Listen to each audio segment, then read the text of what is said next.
Esse vídeo é um oferecimento de Spot. Desapareça quando quiser, seja encontrado quando precisar.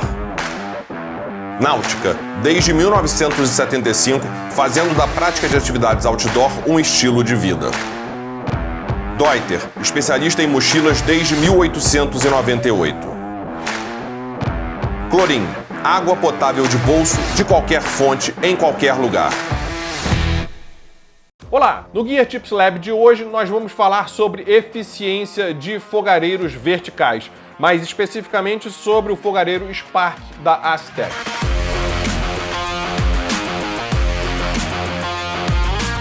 Quando a gente vai escolher um fogareiro é sempre um desafio, porque as variáveis são diversas. A gente tem tipos de fogareiros, tipos de combustível, tipo de equipamento, panelas que a gente vai utilizar com o fogareiro. A gente tem grupos diferentes, de tamanhos diferentes, ou seja, se você vai sozinho você pode usar uma panela pequena, mas se você vai em grupo você deve usar uma panela maior e consequentemente um fogareiro diferente.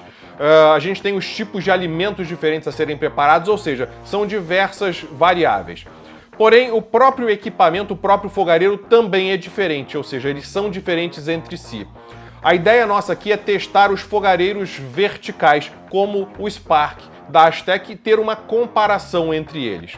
Quando a gente fala de comparação da eficiência dos fogareiros, basicamente a gente fala do consumo de combustível, ou seja, quanto combustível foi consumido para que a gente consiga ferver a água ou fazer a comida, e também o quanto tempo o fogareiro vai conseguir elevar a temperatura da água até o ponto de fervura, ou seja, o ponto de ebulição da água. Bom, a gente pesquisou bastante sobre diferentes testes que as pessoas fazem pelo mundo afora e chegamos ao teste desenvolvido por um site americano chamado Stovebench Protocol. É o protocolo Stovebench. Vou deixar aqui na descrição e nos cards aqui no YouTube o link para o nosso blog, para esse artigo especificamente em que a gente fala do Stovebench Protocol. Basicamente, esse protocolo foi todo traduzido desse site nos Estados Unidos, a gente tem todas as referências ali no artigo e você vai entender um pouco melhor de como é feito esse teste. Além disso, eu também deixei a especificação de todos esses equipamentos que a gente utiliza aqui no Gear Tips Lab para fazer o teste Stovebench. Bom, a ideia desse teste é justamente chegar num resultado, chegar num número que eles vão chamar de Stovebench Score, ou seja, uma pontuação para poder comparar esses equipamentos diferentes, esses fogareiros diferentes. O que acontece é que muitas vezes os fogareiros vão ter resultados diferentes em relação a consumo e em relação à elevação, ou tempo de elevação da temperatura da água até o ponto de ebulição. E o resultado acaba não sendo claro, a comparação entre esses fogareiros acaba não sendo tão direta. E esse Stovebench Protocol, ou esse Stovebench Score, ou seja, esse resultado encontrado, aí sim ele vai levar em consideração essas variáveis para que a gente consiga ter uma comparação mais adequada entre os fogareiros. A ideia desse vídeo é explicar o método que a gente vai utilizar, o Stovebench Protocol, como a gente vai utilizar cada um desses equipamentos e vamos apresentar os resultados. E mais pra frente a gente vai começar a desenvolver esses testes para os outros fogareiros e lançar esse guia com a comparação dos fogareiros verticais inicialmente, até porque esse protocolo foi desenvolvido para fogareiros verticais com cartucho de gás. Bom, falando rapidamente dos equipamentos, a gente utiliza uma pequena estação meteorológica com o objetivo de medir a temperatura ambiente, monitorar a temperatura ambiente para que ela fique estável ao longo do teste. A gente tem uma balança de precisão em que a gente vai medir o conjunto fogareiro mais cartucho de gás no início do teste e no final do teste, para justamente entender qual é o consumo de gás durante esse período em que a gente elevou a temperatura da água até o ponto de ebulição. Bom, nesse caso o fogareiro já está fixo no cartucho de gás, para que a gente consiga medir exatamente o consumo de gás. Até porque você sabe que quando a gente coloca ou tira o cartucho de gás do fogareiro, sempre escapa um pouco de combustível, um pouco de gás. Então a ideia é sempre começar com o cartucho já fixado no fogareiro. Bom, nós vamos também utilizar uma panela. Essa aqui é uma panela da Sea2 Summit de alumínio anodizado e a gente vai colocar 500 ml de água gelada dentro dele.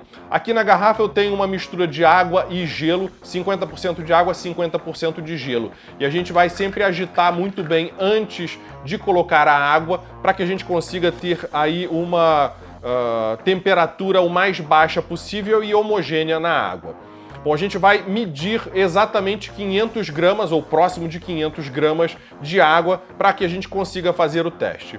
Além disso, a gente tem um termômetro com termopar tipo K colocado aqui dentro da panela para que a gente consiga medir a variação de temperatura ao longo do tempo. O objetivo, na verdade, é monitorar quantos segundos a gente vai levar para que a água saia da temperatura inicial até a temperatura final, que vai ser próxima do ponto de ebulição. Bom, vale lembrar que o ponto de ebulição vai ser diferente em cada local de acordo com a altitude. Quanto mais próximo do nível do mar, mais próximo de 100 graus vai ser o ponto de ebulição. E quanto mais alto a gente vai, menor vai ser esse ponto de ebulição. E aí um ponto importante, na realidade em todas as fórmulas desenvolvidas pelo pessoal nesse Stove Bench Protocol, isso não tem problema nenhum, porque eles vão medir a temperatura inicial, temperatura final e todas as contas são feitas para ajustar isso. Ou seja, se você vai repetir esse teste em qualquer lugar do Brasil ou do mundo em altitudes diferentes, isso não vai importar, o resultado vai ser exatamente o mesmo se você utilizar o mesmo método que a gente está utilizando e equipamentos com a mesma precisão.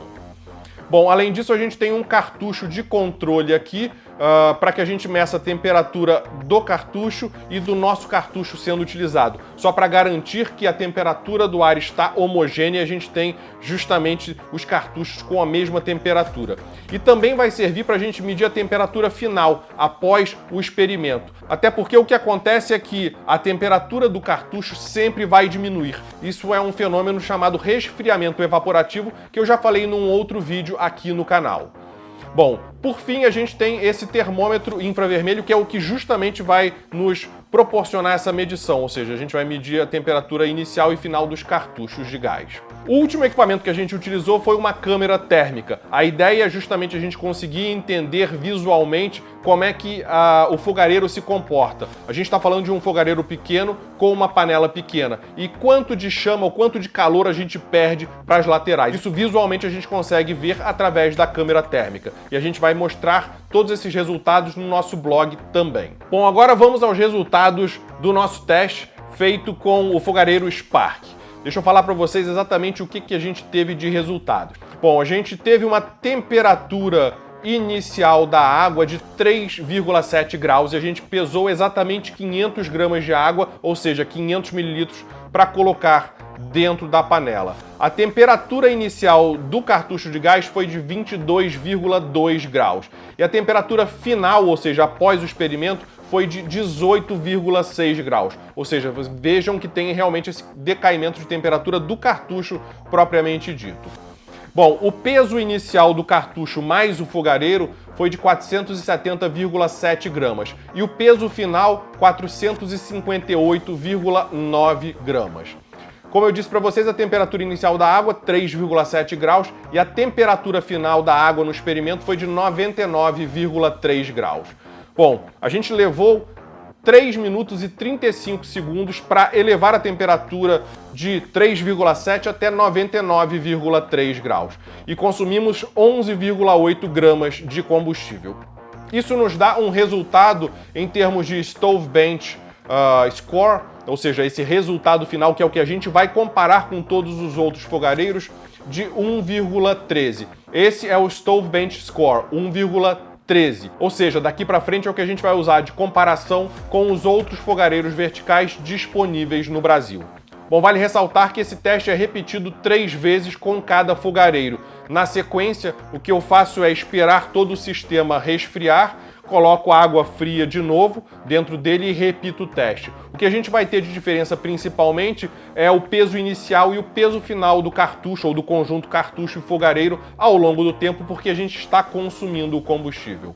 Um outro ponto importante da gente entender é que como esses cartuchos são pressurizados, ou seja, a gente tem ali dentro um gás que está liquefeito porque está sob pressão, quanto menos gás a gente tem lá dentro, ou quanto menos combustível lá dentro, menor vai ser a pressão também de saída. Então também existe uma alteração de eficiência ao longo do tempo. E esse é um outro teste que a gente vai fazer em breve aqui no Gear Tips Lab, para mostrar num mesmo fogareiro a diferença de eficiência ao longo do tempo de acordo com o quanto de combustível ainda tem dentro do cartucho. Bom, se ficou alguma dúvida não só em relação ao teste, mas também sobre o protocolo Stove Bench, dá uma olhada lá no nosso blog para que você leia o texto na íntegra. E, obviamente, é só deixar aqui nos comentários também qualquer dúvida que você tenha que a gente responde. E aí vai mais uma pergunta para você. Qual é o fogareiro que você quer que a gente faça no próximo teste? Deixa aqui nos comentários. Um abraço e até o próximo vídeo.